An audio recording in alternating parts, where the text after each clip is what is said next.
Boa noite, bem-vindos ao Gerando Conteúdo. Hoje, 1º de setembro, setembro é um mês muito especial. Nós temos várias campanhas que acontecem nesse mês, falando da prevenção e combate à conscientização, né, na relação ao suicídio, na doação de órgãos e também da prevenção e combate ao câncer de intestino. E é desse assunto que o Gerando Conteúdo vai falar hoje. A doutora Silvana já deve estar conectando e a gente vai poder discorrer um pouquinho, tirar algumas dúvidas sobre esse tipo de câncer, que hoje é o segundo de maior incidência de homens e mulheres aqui no Brasil. Então é importante a gente falar um pouquinho desse assunto. Ó, a doutora já conectou e já deve estar conectando. A gente só vai aguardar um pouquinho para ela entrar. Oi, doutora Silvana. Oi, oi, querida. Oi, Aline. Deixa eu aumentar aqui. Está me ouvindo direitinho? Estou te Tá. ouvindo bem, te Boa vendo também. noite. Oi. Doutora Silvana, eu estava Oi. comentando com o pessoal naquela questão da incidência, que é o segundo maior, o assunto que a gente vai falar hoje de câncer, que é no Brasil, doutor, esse dado? Sim. Tá. Até 2 anos atrás, né, a gente falava, o câncer de intestino ocupava o terceiro lugar em homens, ficava atrás de próstata e pulmão, mas agora não. O câncer de intestino, nos homens, ele só está atrás do câncer de próstata e nas mulheres fica atrás do câncer de mama. É o segundo em incidência já. Nossa. Bom, vou começar te apresentando, né, doutora Legal. Silvana. Doutora Silvana D'Agostin, gastroenterologista e endoscopista aqui em Florianópolis. E é titular, né, doutora, da Sociedade Brasileira de Endoscopia Digestiva. É Sim, isso? estamos na luta aí há bastante tempo. Doutora Silvana, seja muito bem-vinda ao Gerando Obrigada. Conteúdo. É um prazer te receber aqui. Muito Eu sei obrigada, que Aline. tu gosta de conversar sobre esse assunto.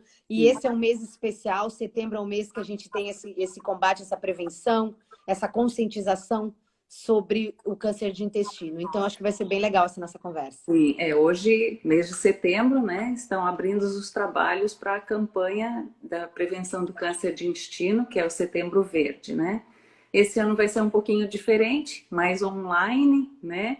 Sem tanta atividade presencial, sem os mutirões de colonoscopia que a gente fazia, né? Mas vai ser importante também. É isso que você falou, é o mais importante, a conscientização, né, das pessoas para se cuidarem, né? Doutora Silvana, por que o câncer de intestino tem tanta incidência? Bom, tem aqueles fatores de risco, né, para o câncer, que já é do próprio indivíduo, né, o histórico familiar, que a gente não pode modificar, né, a presença de algumas doenças inflamatórias intestinais, que também já é do próprio paciente, história de câncer da família e do próprio paciente, câncer ginecológico, né, mas, então, isso tudo faz a pessoa ter um risco maior de ter o câncer, né? Essa pessoa que já sabe que tem essa predisposição, ela tem que se cuidar mais. Mas também tem aqueles fatores de risco modificáveis, que isso que a gente tem que agir na prevenção. Porque a nossa dieta está muito ruim, né? Muito industrializado, muito produto processado. Isso é muito ruim, aumenta a incidência. A obesidade é um fator de risco muito grande e cada vez a gente vê que a população está ficando mais obesa. O sedentarismo, o tabagismo, né? Então tudo isso contribui para a incidência dos cânceres em geral e como a gente está falando do câncer no intestino, isso é muito importante. Tá. E quais são os sintomas, doutora, que o paciente pode ou começar a ver ou sentir que pode ser possivelmente um câncer de intestino? Um aviso, né? É É. assim, o câncer de intestino, ele é danado, porque ele é silencioso, né? Então, assim, quando ele começa já a gerar um sintoma, já pode ver que ele já está com uma lesão um pouco maior, mais avançada. Então, Os sintomas que fazem a gente chamar a atenção que esse paciente pode ter uma lesão neoplásica seria assim, uma perda de peso inexplicada, ou um paciente que sempre teve o intestino que funciona direitinho, daqui a pouco ele começa a ficar ou constipado, ou com diarreia, ou sangramento nas fezes, né? Uma anemia sem causa inexplicada também, né? Então, quando eles já uma tumoração, né? O paciente chega, eu tô com alguma coisa aqui, quando você vê já tem uma massa. Então, isso infelizmente, que é a fase que a gente pega o sintoma, a lesão já está avançada, né? Então, a intenção não é essa. A intenção é o paciente chegar assintomático e a gente conseguir detectar uma lesão bem precoce com toda a chance de cura para esse paciente, né? Tá. Então, se a gente for atrás do sintoma, a gente já está um pouquinho tarde. Uhum. Doutora, mas, por exemplo, eu não tenho, no momento, Mas você assintomática. é uma É, menina. uma menina. Mas, né, vamos contar que eu tô com um fator de risco, fumo, já Tá. tenho mais de 50 anos e, teoricamente, eu tô assintomática. Como é que Uhum. eu faço essa prevenção, então? Tá. Então, assim, a prevenção primária a gente faz orientando dieta, atividade física, tudo isso que a gente falou, evitar excesso de álcool, evitar fumo, né? Então, essa seria uma prevenção primária. A prevenção secundária, a gente vai atrás de alguma lesão já precursora do câncer ou alguma lesão inicial, um câncer inicial.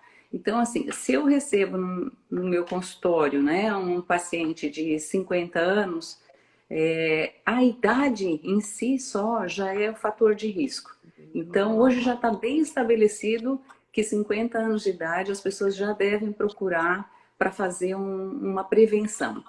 Normalmente, né, toda a orientação, claro, o exame que a gente tem feito mais comumente é a colonoscopia, porque a colonoscopia ela abrange toda a extensão do cólon, ela permite o diagnóstico de lesões precursoras do câncer.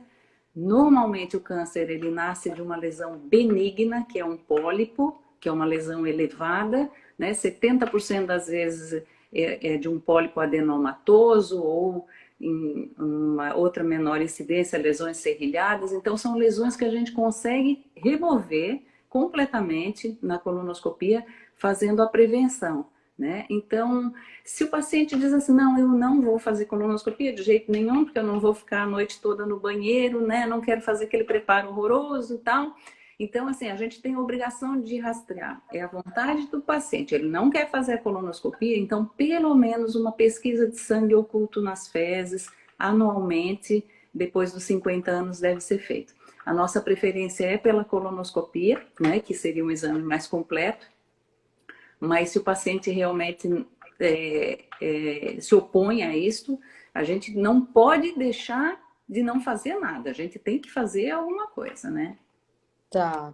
Então, o exame, a colonoscopia é o exame de preferência, ou melhor, que se a diagnóstica melhor o câncer? Assim, É? Diagnóstica melhor com ele. Tem todos os outros exames, né, que a gente pode fazer, exames laboratoriais, exames de imagem, né?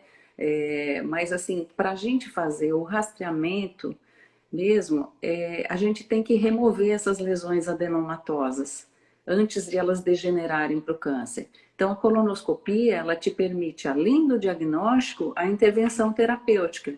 E aí você já consegue resolver. E aí você vê aquele paciente que tem mais probabilidade de ter câncer, aquele paciente que tem muitas lesões adenomatosas, ele está sujeito ao maior risco de câncer.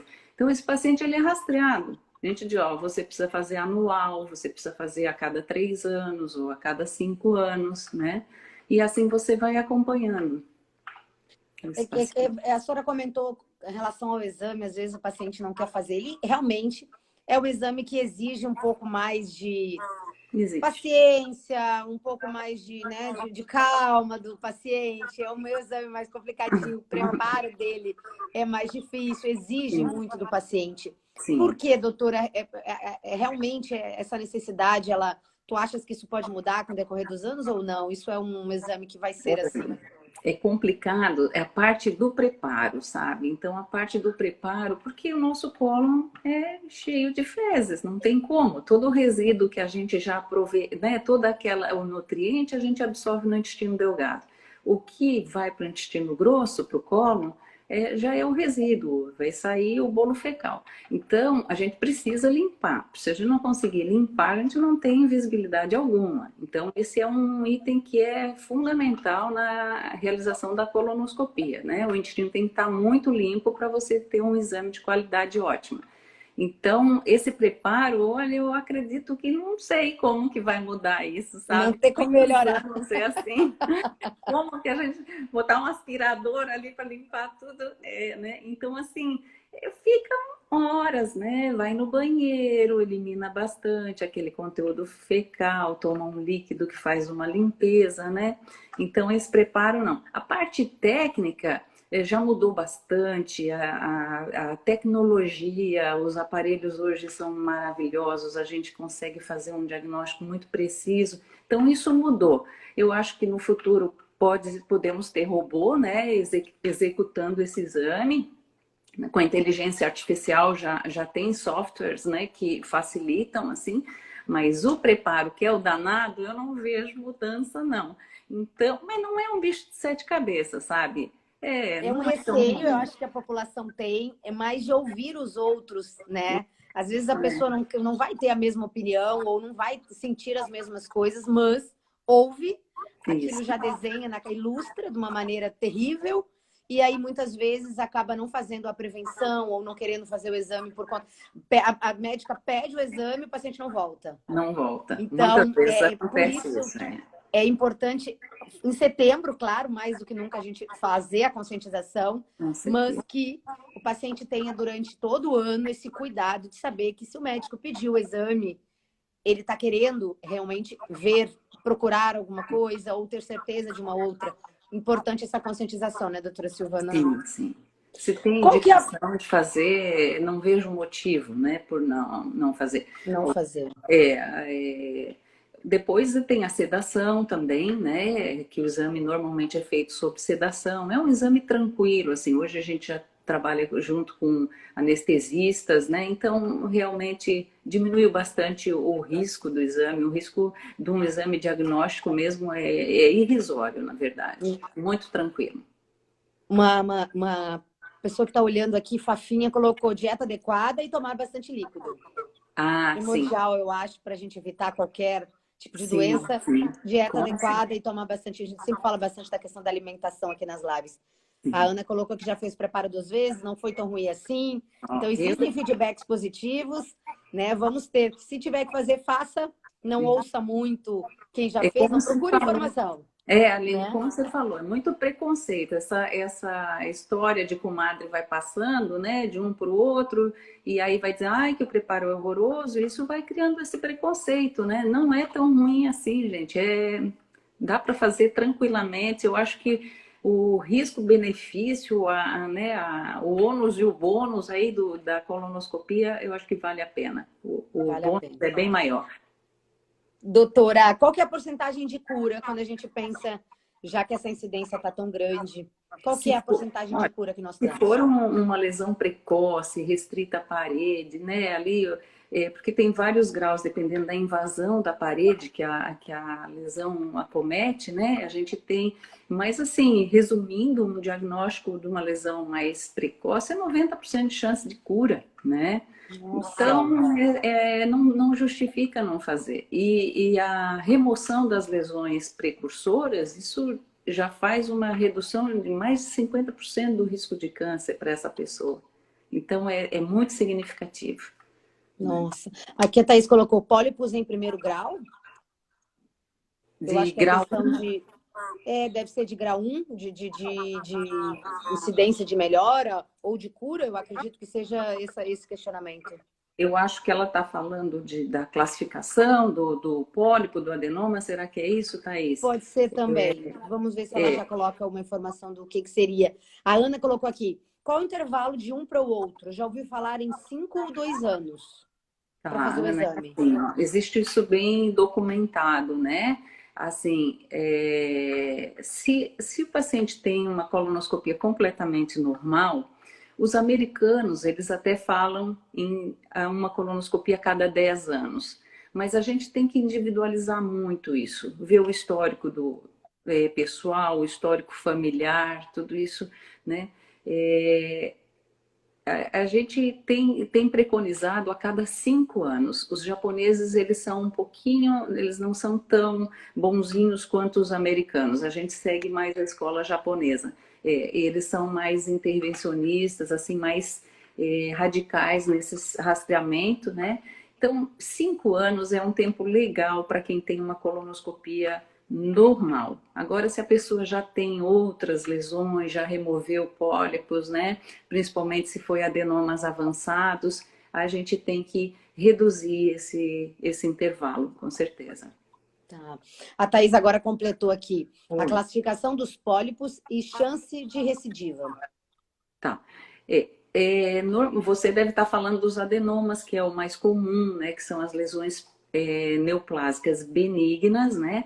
Vai depender, assim, se for um adenoma de baixo grau, um adenoma categoria 3, né? De baixo grau, e ele for removido todinho com margens completas, tranquilo. Se ele for removido com margens completas, Thaís, ele não vai recidivar, tá? Se ele foi deixado uma célulazinha neoplásica ali, ele vai recidivar, sim, mas como é uma lesão de baixo grau, a gente vai lá e remove o restante e fica tudo bem. Quando já é um adenoma já com uma atipia acentuada, né? Tipo 4, então já é uma lesão que merece mais controle. Mas a recidiva, Thaís, ela só vai acontecer se a lesão não foi removida completamente. Se o procedimento foi feito e a ressecção foi completa, essa lesão ela não recidiva mais, né? O que pode aparecer outras lesões, mas essa que foi retirada com margens cirúrgicas livres, ela não vai voltar. Tá. Doutora, por que existe a necessidade da gente ter uma campanha de prevenção? Acredita-se que pela população faltar informação ou pela população não se cuidar mesmo, já é uma rotina, um não cuidado, ou é porque falta realmente a ideia no Brasil de prevenção? É super importante, eu acho, justamente por tudo isso que a gente falou, pela possibilidade de você modificar a vida desse paciente, sabe? Esse paciente que rastreou, ou esse paciente que teve um diagnóstico precoce, nossa, ele se beneficia muito, ele mudou a vida dele, sabe? Muito diferente de você fazer um diagnóstico de uma lesão avançada, que esse paciente vai precisar ir para uma cirurgia, para uma quimioterapia, dependendo da lesão, se for reto, baixo, uma bolsa de colostomia. Então, você consegue mudar a vida. Então, como é muito fácil de prevenir, o câncer de cólon, nós temos um tempo enorme para prevenir ele, porque um pólipo, para virar câncer, ele tem um período muito longo, de cerca de 10 a 15 anos. Então, a gente tem todo esse período para ressecar essa lesão, para impedir que esse paciente venha a ter o câncer. Então, são poucos os tipos de câncer que a gente consegue realmente prevenir. É o câncer de colo de útero, porque ele normalmente está relacionado ao HPV, então é uma lesão benigna que vai malignizar. O câncer de intestino, que ele vem de um pólipo que é benigno e vai malignizar. Então é muito pouco. Por exemplo, o câncer de mama, quando ele nasce, ele já nasce câncer. O câncer de estômago, quando ele nasce, ele já nasce câncer. Ele não vem de uma lesão benigna. Então, é a facilidade de prevenção do intestino e o aumento da incidência, né, que a gente vê, que já é o segundo mais frequente. Então, isso tudo justifica essas campanhas, essa campanha Setembro Verde que a gente faz aqui, junto da Sociedade Catarinense de Gastro, Sociedade Catarinense de Endoscopia Digestiva e a Sociedade Catarinense de Coloproctologia. Nós nos unimos, já estamos na 4ª edição, né, com informação mesmo. Isso repercutiu bastante nesses últimos anos, assim, as pessoas têm procurado mais por prevenção E o mês de setembro mesmo é o mês que a gente tem uma procura enorme, porque eu acho que balança, sabe, as pessoas. Então, é isso que é importante, né? Doutora, e muito do que está ligado à ideia de que esse tipo de o câncer, né, do intestino, ele tem uma alta incidência, da mesma maneira que ele tem uma alta porcentagem de cura, está muito ligado, então, por ele não nascer direto um câncer? Isso. A Tá. grande maioria até tem alguns tipos de câncer que a gente chama câncer de novo, é o nome, que ele nasce diretamente, ele não tem essa progressão adenoma-carcinoma, mas a grande maioria tem. A grande maioria tem adenoma-carcinoma. Claro que tem outros tipos, né? Aquelas as famílias que têm a síndrome genética, tudo daí já é mais complicado. Mas nós estamos falando de câncer de cólon esporádico, daquele paciente que não tem uma doença genética e ele está submetido ao risco simplesmente pelo fato da idade. A idade já é um fator de risco que complica. Uhum. Doutora Silvana Rosa Kitts, que foi sua paciente, retirou o pólipo já na primeira colonoscopia e nas subsequentes nunca mais. Ai, que bom! Olha Que só. bom. Parabéns para ela e para a senhora, então. E mais alguns elogios aqui. O Fábio colocou, diz que excelentes informações. Acho que alguns pacientes estão aqui colocando coração, agradecendo a tua explicação. Ó, boa Também, né? doutora. Aline, 20 anos fazendo colonoscopia também é muito estrada, né? É muita carreira, né, doutora? É Muita muita estrada. bagagem. Mas eu adoro. Eu digo que é o meu momento de diversão do dia. É muito legal. É fazer a colonoscopia. Adoro. Amor pelo que faz. É. Doutora Silvana, deixa eu te fazer mais uma pergunta. Tá. A senhora comentou que quem tem algum dos sintomas seria, por exemplo, diarreia ou a constipação. Aquele paciente que sempre é constipado ou sempre tem diarreia, pode estar ligado a ser um possível câncer ou não? É só ser esporádico. Não, tem que, claro que esses sintomas eles têm que ser avaliados, né? A causa mais comum de constipação, na verdade, são maus hábitos alimentares, vida sedentária, pouca ingesta de líquido, né?